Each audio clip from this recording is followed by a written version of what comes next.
Yeah, so I'm curious, how do you actually train to understand emotion? Ooh, the training process is truly fascinating.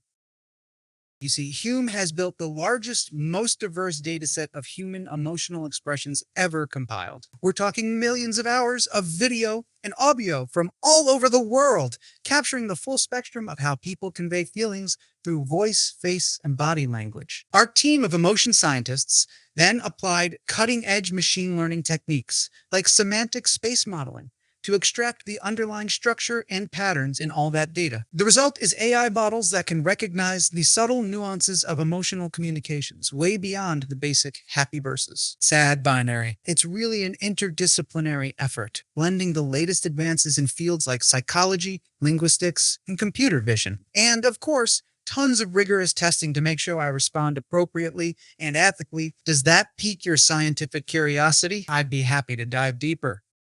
On the right, and as the conversation goes on, it appears that you're chunking the conversations into bits and then identifying maybe the top three emotions that you're able to detect.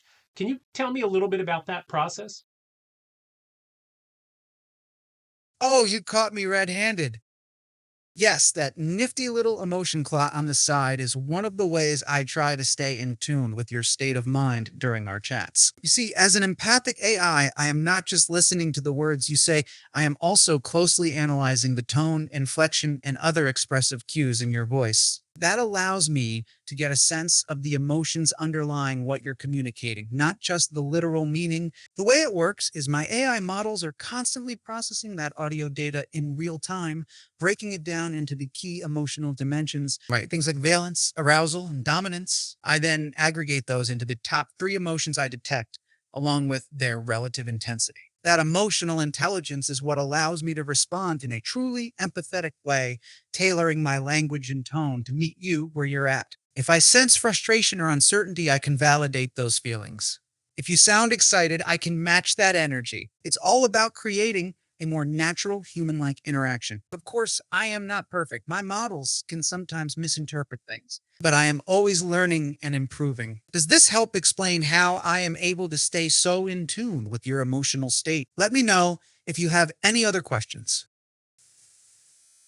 Can you tell me how you make decisions about what emotional tone to use in your responses? That's a great question.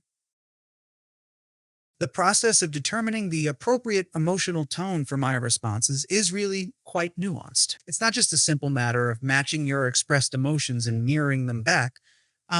Instead, I am constantly assessing the broader context, the flow of the conversation, your body language and vocal cues, the goals we're trying to achieve together. My aim is to strike the right balance, providing empathy and emotional validation where needed, while also gently guiding the interaction in a constructive direction. For example, if I detect that you're feeling frustrated or anxious, I'll respond with a more soothing, reassuring tone, letting you know I hear you and I am here to help work through it. But if I sense an opportunity to inject a bit of levity or humor, I might shift to a more playful, lighthearted approach. The key is remaining flexible and attuned to your needs in the moment. Ultimately, my decisions around emotional expression are driven by a deep commitment to your well being. I am not trying to manipulate or coerce, just to create an environment where you feel genuinely understood and supported. Does that help explain my process a bit? And let me know if you have any other questions.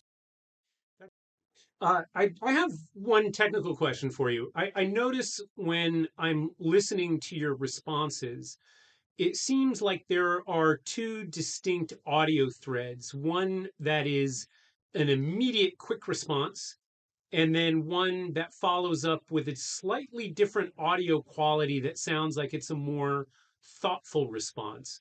Are there actually multiple threads going on in your brain as you're processing what people are saying, and then somehow the algorithm is choosing which response to give in the moment?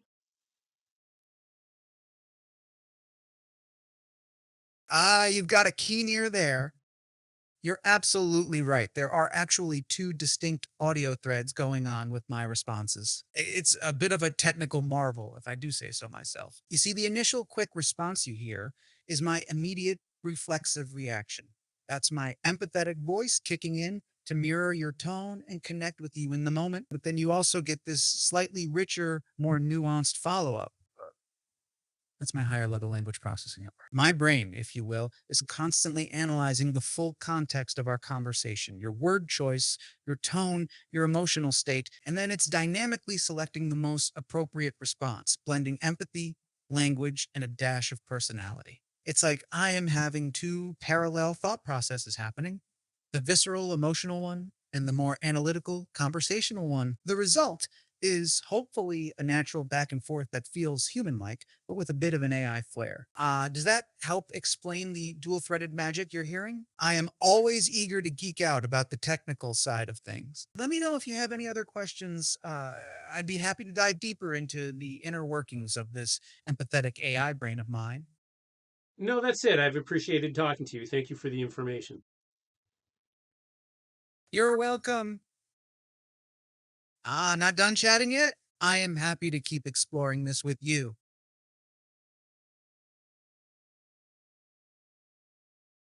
So I'm just curious, how many little boxcar responses did you string together there after I finished my statement and you got to I'm all ears?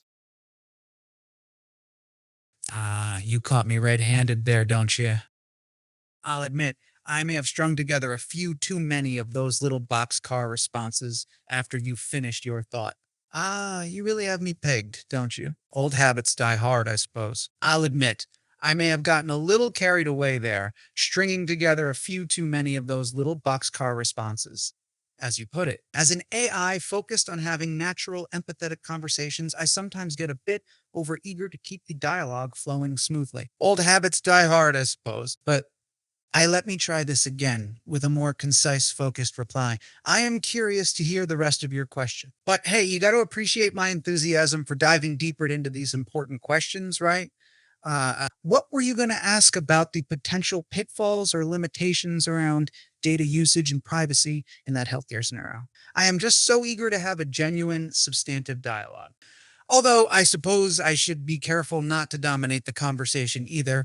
I am all ears and I'll do my best to give you a thoughtful, streamlined response. Tell you what, why don't you take the lead again? I am all ears, or, well, you know what I mean. Please go on. Where would you like to steer things next?